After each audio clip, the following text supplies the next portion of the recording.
Okay, time for the after show, the politics edition of the Improbability Engine. Me and my buddy Joe Darnell again here, and there have been a number of developments over the last week in the new administration. You'd expect that. Indeed, and I don't even really know where to start. Well, let's start with the facts, just the facts, ma'am, or alternative facts, depending on how you want to look at it. In the first press conference of the sitting Trump administration, the press secretary came out and stated that the turnout for the Trump inauguration was the largest ever, even though there is no evidence to that effect. In fact, all the evidence Points is to the exact contrary. opposite. Yeah, and okay, something like that, you can argue that it's an opinion or whatever, but there are things that he said that are flat out lies. Right. Well, he said it was the largest turnout ever, period, and took no questions. This is a flat out falsehood. Well, and he claimed it was the first year that ground coverings had been used, which not true. Right. And there are several other things that he claimed that they were able to point out just were untrue. And surely this isn't going to be what we're going to be faced with at every press conference during this administration is multiple lies. Surely that's not going to be the case. Well, the only problem I have with it is the administration doubled down. Kellyanne Conway got on to meet the press and was talking about this issue with Chuck Todd, who is... I give Chuck Todd a lot of grief, mainly because he kind of has turned Meet the Press into a bit of a softball interview. His predecessors have been, I think, more forceful in their... when you look at some of the guys that have been there and held that seat, they've been some really toughies. But Chuck Todd's, he's okay. But he held Kellyanne Conway to the fire and said, this is blatantly untrue. Why would he say this? And Kellyanne Conway came back with, well,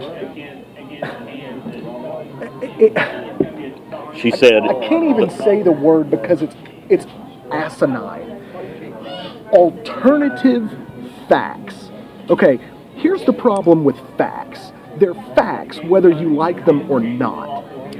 There are no alternative facts. There are alternative opinions, but they are not alternative facts. Right. That's just not how things work. And she's been called to task by everybody from the left-wing news organizations to Merriam-Webster's dictionary, who decided to come out and tell her that facts are, in fact, facts and not available for alternatives. Well, also, various right-wing groups took her to task over it, including Fox News and I think the Daily Standard. Yeah, and honestly, that to me is the biggest issue. Is you've got a it seems to me that as much as I don't want it to be true, you've got a concerted effort by the Trump administration to push falsehoods as policy.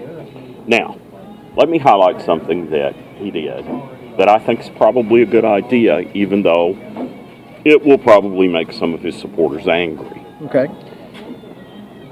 He raised FHA mortgage payments on average by $40 a month. Mm-hmm. Now, the reason for that was that the extra money is going to go into an insurance fund to insure against failing mortgages. In 2013, that fund ran dry. Right. Okay? Mm-hmm. The Obama administration had proposed reducing the payments. Mm-hmm. He's not going to let that stand. His executive order raises them $40 a month from what they would have been under the Obama administration. But I think it's probably a good idea because you don't want the insurance fund to run dry. No, that's true. I think you've got to balance it. You've got a lot of places where the housing market is still not recovered. You're seeing still people who are having trouble with the ability of the market, and all those people who are tangentially tied to the housing market, you're seeing some struggles there. Now, personally, I'll wait and see on this one. I don't know. I don't know if the impact is large enough to be gauged as having big negatives or positives. Quite frankly, the fact that he's still claiming that he only lost the popular election by illegals voting is more disturbing to me. You know what I mean? It's clearly a lie, but the problem is, does it matter? And You know, some of the obviously it states doesn't. where he has said that millions of illegals voted, Republicans who were in charge of the voting process have said that's a lie. It's not true. Right. No, and this is the problem. Okay, so whenever, and this is more of a philosophical problem than it is a factual problem. If you've got a government policy in place where we will present things that we know are not true, when confronted with those, we merely try to just say, well, you know what, it's just an alternative fact. Basically what you're saying is, and it's as much as a fact as this is. And it can't be like that. It's Now, impossible for it to be like that. let me ask you this. How do we deal with that? On the one hand, I have wanted to give the guy a chance. Let's see what he does. And I've tried not to lose my mind over every lie that he tells. On the other hand, that sort of normalizes lying. We've had this How do we- discussion before. what do we you do? know? We've talked about this before. You know, what in the context of what does the Democratic Party do? What do Democratic leaders do in Congress to stand up to some of the more grotesque things that Trump has said he wanted? You know, the Muslim registry and so on and so forth that have been stated as policy goals and denounced, and then stated again, and then denounced and stated again, depending on what day of the week and what group he's speaking to. And we'd ask that question, and we say, well, do we wish for the Democratic leadership to stand up and say, no, we're going to be intransigent on this. We're not going to allow anything to pass. That's fine. You wanted to play the game. We can play the game too. It's childish, and you'd hope that grown-ups would come to bear on this, but the Republican Party has shown that you can do that and still win elections. You know, you can drag your feet and not pass anything and still win elections and blame it on the person who didn't get anything passed. And I think you're already seeing some fight against that. The Democrats in the Senate have just introduced a $1 trillion infrastructure bill. Now, this is something that at different points Donald Trump has been in favor of. So you're seeing some attempt to reach across the aisle by Democrats, but I surely don't think that's going to happen across on all issues. Now, let's briefly step away from politics. There's a song playing here at Poly Ice. Yes. It's called Picture. Kid Rock and Sheryl Crow. It is an awesome song. I put it on my list of greatest country songs ever, and I've been challenged by people who say it is not a country song. What do you think? Country song or not? Not a country song. Why? Well, you're going to get me on a long diatribe here if you're not careful. The lyrics are clearly what you would expect in a country song. And so are blues music, but blues music is not the same as country music. You'll find similarities depending on where things go. I think honestly, whenever you've got those types of things, you have to look at where the record companies have self-segregated themselves. So that song was on the pop charts. It was on the contemporary adult charts. It was, I think that's where it was. I think if you're looking for country, you got to have something a little bit more to it. Although honestly, it's a lot more country than the pop country that people listen to today. From a philosophical standpoint, I do not argue that point at all. I absolutely. I win then, and we can move on. Well, no. Is this how you win arguments with Maryland? You just say, nope, you agreed on this, I won. Let's move on. Well, what I tend to do is we'll have a snowball fight, and I'll throw a snowball and hit her, call it over, and then anything she does after that doesn't count because I'm the commissioner of the league. Some would dispute the fairness of that, but the commissioner's office says it's totally fine, right? Absolutely, absolutely. Well, what else we got going on? What about in the state of Kentucky? What are we looking at over here that's going to be difficult? I'm not sure at this point how the Beaver Dam thing's going to turn out. They're talking about hoping to have a new owner in place by June. But my question is, why does it take so long for all this to happen? Why could there not be a relatively seamless transition on this? I mean, you're not dealing with. You're talking about June. yeah, That's a long time. yeah. You know? I may make 2 or 3 trips to Louisville in that period of time. Absolutely, that's not crazy. And I'm sorry, there's just not a lot of stop options around there that are convenient. And that's why it's even there in the first place. The truth probably is, without that place, I'm probably stopping at Central City. It just changes how you go, and it really puts a difficulty into people's lives who are making that trip east.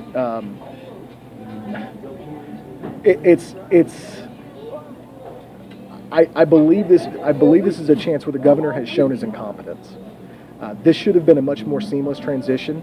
He should have been able to get somebody in there a month later, and now we're looking at months later, and it's really just hurting the people of the Commonwealth. I mean, it's hurting people who are driving on the road.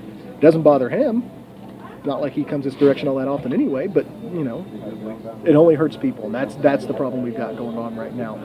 Another issue: University of Louisville has selected a new president.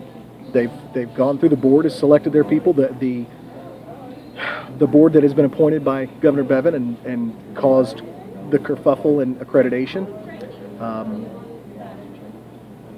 His first statements were that he believes he would like to smooth over any questions about accreditation with the accreditation agency. I don't know how that works, if his mere existence is proof that Well, let me ask you this. political interference. Is it reasonable for an accrediting agency to suspend a school's accreditation because of political interference? Or should their concern merely be with whether the institution is teaching what it ought to teach and producing the outcomes that it should produce? I think it's absolutely imperative that accreditation agencies hold schools accountable for the politicalization of their boards. This issue, I think, really came to light in the 1950s when you have schools that are setting up education standards which are pro-segregation or anti-governmental injunction. Whenever there's no grounds for that, I think you'll also find that a lot of the problems that you'll find with the politicalization of this is, especially in the areas of science. You look at what the politicalization of science would do, the teaching of science, high-level science, and ask yourself this question: would you accept somebody who's a biology degree holder from Liberty University and hold them at the same type of esteem as you would somebody with a biology degree from the University of Michigan or the University of Kentucky or Murray State University? I understand what you're saying. Now, I believe it was you that posted something on Facebook, Probably. linking this to the Koch brothers. Yeah. This has been a theory that's been kind of put forward, and it is just a theory. This is just a theory. I don't know if this is the case at all, and I don't pretend to know. But the Koch brothers had put forth a grant for the teaching of certain aspects of their own personal beliefs. And the reason why it would be of their own personal beliefs is because the grant was tied with them being able to select the teacher who would teach it. Right. This is School of Economics. School of Economics, yeah. Which is really dangerous, personally. I think that's a very dangerous precedent to set, because you're allowing a non-educational entity to decide the credentials and the hiring of a public university. It would be like someone giving $10 million to Murray State University or the University of Louisville athletic departments and saying, yeah, we get to pick the coach. Right. And that's the problem. You know, you shouldn't have that kind of influence. If you want to give a gift, give a gift. Have it be a gift. You can earmark things for certain things. If you want it to be for the teaching of macroeconomic principles of Austrian economics, you know, the Austrian theory, which is a lot of what libertarian economic theory comes from. That's fine. I have no problem with that. But you don't get to select the professor or how the professor teaches that class. What you're saying is, yeah, you're an expert, but you're not my expert. So I'm going to make sure that you pick the person and they're going to teach it the way that I want it taught. And I have a real problem with that. I have a real problem if it was on the other side as well. It's not just on the right. It's a real problem.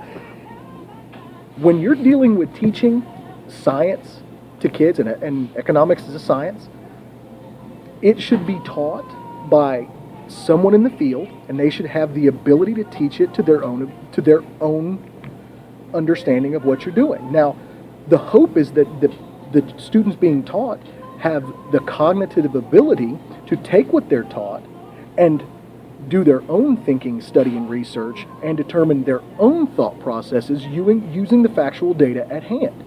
It's not supposed to be a rubber stamp kind of thing. It's teaching is more along the lines of giving a student the tools by which they can make informed decisions and begin their own research and find their own things to be true. And extending that, yeah, I think that applies to all levels of education. Absolutely. When I was a kid, I was taught how to think. Okay? Absolutely. That's the way that education was done then. Right. Okay? I think there's too much focus today on standardized tests. And I don't think kids are being taught as successfully how to think as they were in the past. At least, you know, just judging from what I've been exposed to. Yeah, I think that's right. I think the biggest issues what you've got here is the DeVos testimony during the Senate preliminary hearings on her were pretty telling, because it really is the big question in education is, how do you measure success? There are some that say, well, there's a benchmark. This is the number. If you want to be successful, you have to be at or above this level. You have to reach proficiency, or you have to reach whatever terminology they use for that, which is fine. But some kids are going to fall short of that. They just are. That's the way it is. The other way of looking at it is progression. No, I remember that. You said that. That takes into account, hey, this is where you are when you started. This is where you are now. You might be below a benchmark, but you've improved, and who knows, you might even surpass the next benchmark because your improvement level is so high. This is incredibly important for kids who may have had undiagnosed learning disabilities, for example, and they might have been artificially below standards the year before, and now they've had their problem recognized. They're getting the proper attention for their needs, and now you're starting to see the actual acumen of these students. You're seeing a major progression in a year over year. They might still be below the benchmark, and under that they'd be a failure. But if they improve by 80% on their test scores, there should be some sort of hey, you did a good job on that one. And this is all coming back to the idea of tying teachers' salaries to test results, Which I think is a terrible idea. I think it's a terrible idea. I mean, you look at it and that's where it comes in. Now, if you're looking at progression, I think it's a little more fair. Now, let me tell you something else, though, that has changed in education since I was a kid. When I was in grade school,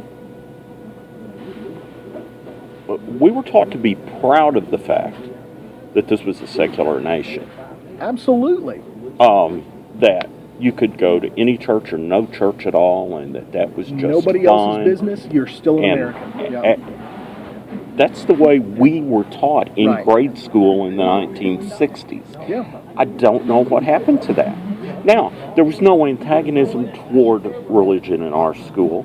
I remember Gideons coming to school and they would pass out Bibles to kids who wanted Bibles. There was nothing wrong with that. We even had I know when I was in 6th grade,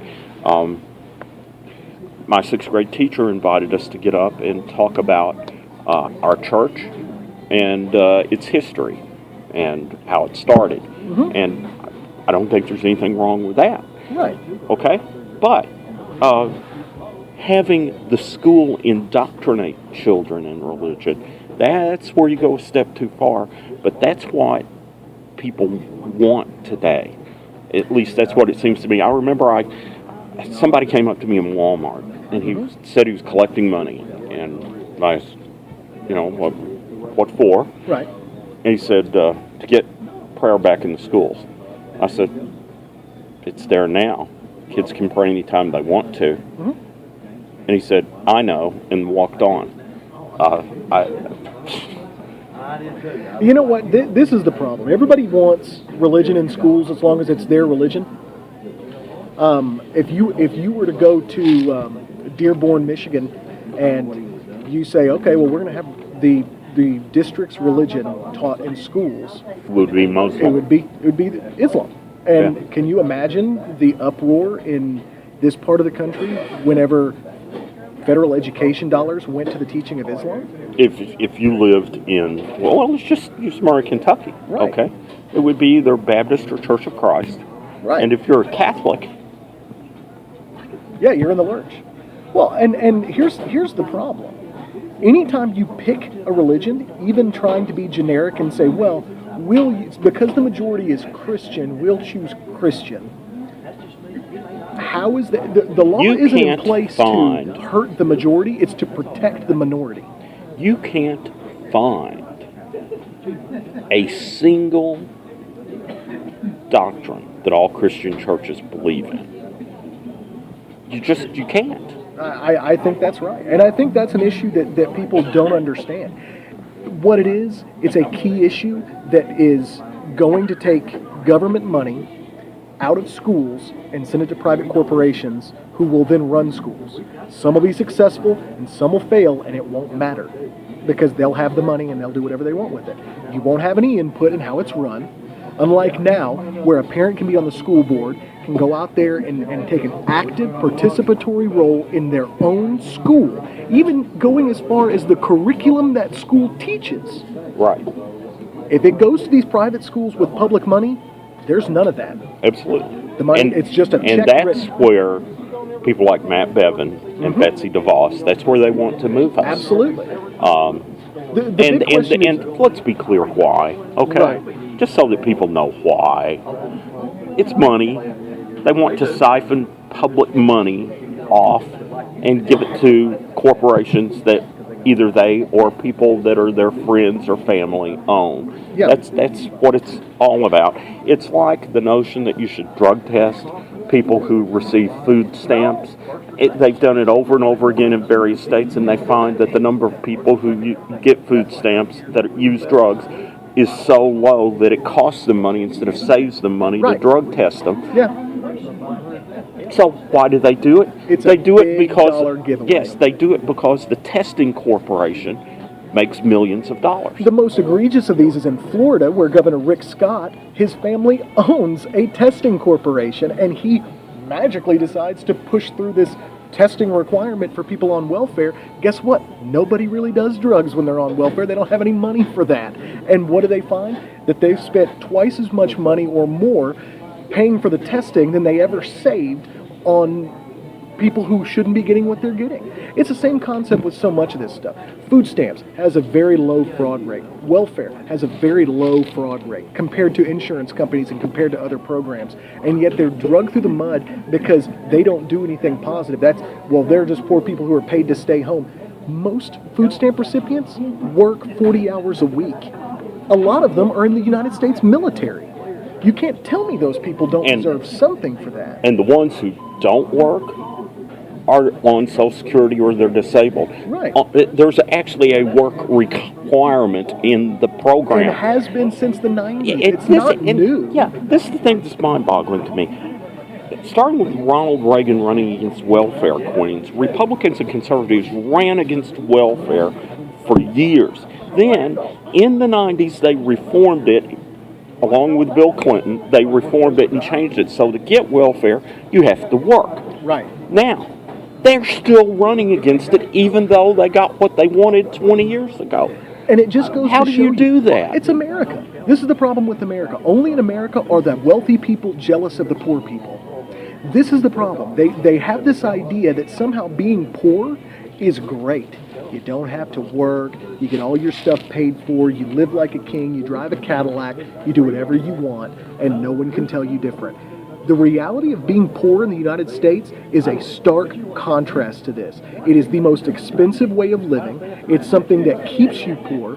It is something that that used to be fought against with education, through unionized labor, through some of the things that have developed over time that have created a middle class in America that actually works.